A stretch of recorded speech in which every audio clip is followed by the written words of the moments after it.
بالله حضر. حبيب قلبي بص بقى، انا مرضتش انام والله. بعد ما كنت هنام قلت مش هنام الا لما اكمل معاك الفيديو. ف انجز بس يعني يا ريت، فاهم؟ يلا.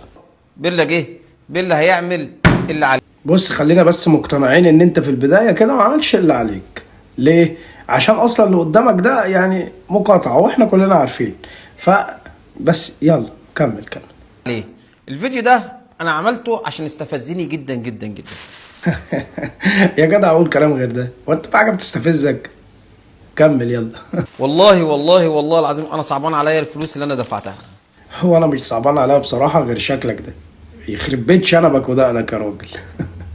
ماشي 235 جنيه، حسبي الله ونعم الوكيل، بس مش اشكال. ايوه، هو المشكلة النهاردة كلها هتطلع في ال 235، مش في ان الاكل بقى اللي معاك ده مقاطعة ولا.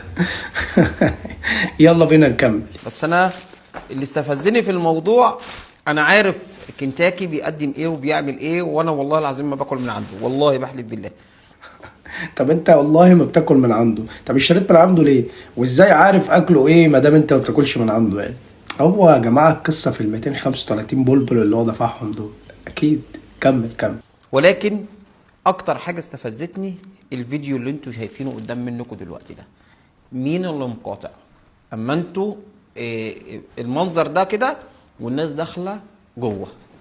بص هو احنا خلينا مقتنعين ان الناس دي شافتك داخل المطعم فدخلوا اشتروا عندم فيك. طيب خلينا نشوف. حتى بص والله حط لنا بيبس، اقسمت بالله ما شفت البيبس ده غير دلوقتي. ماشي ما علينا. يعني البيبس صدمك انما الاكل كده كده مقاطعة ما صدمكش. يلا بينا. وكورسلو. ماشي. ادي الحاجات اللي جايه ايه. نسمي الله. لما مؤاخذه يا جماعه الشنب وقع بس ظبطته ورجعته تاني. يا اسطى انجز يا اسطى، انا نمت يا اسطى. يا اسطى خلينا نكمل الفيديو. عايز انام انا. لا قولوا لي بس ايه رايكم في الكاركتر اللي انا عامله ده، وقولوا لي نكمل فيه ولا لا. طيب احنا نفتح كده عشان نوري الناس. تعالى كده بقى، تعالى. صدقني انا كده نمت منك. ارجوك يا ريت نلخص شوية بسرعة. بص المنظر. تعالى.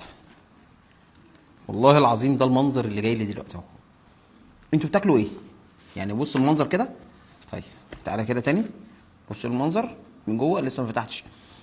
باينه اللي هي شاربه زيت قدامكم، يعني واضحه اللي قدامكم اللي هي شاربه زيت. ولكن خلينا نفتح نشوف من جوه عامله ازاي. طيب تعالى كده بص بقى.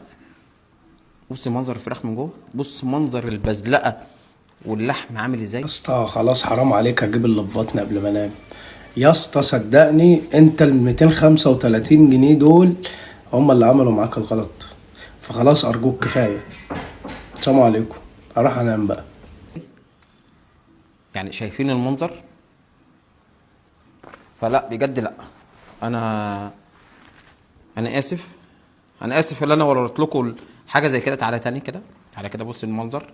بص اللحمه مسوده ازاي يا جماعه.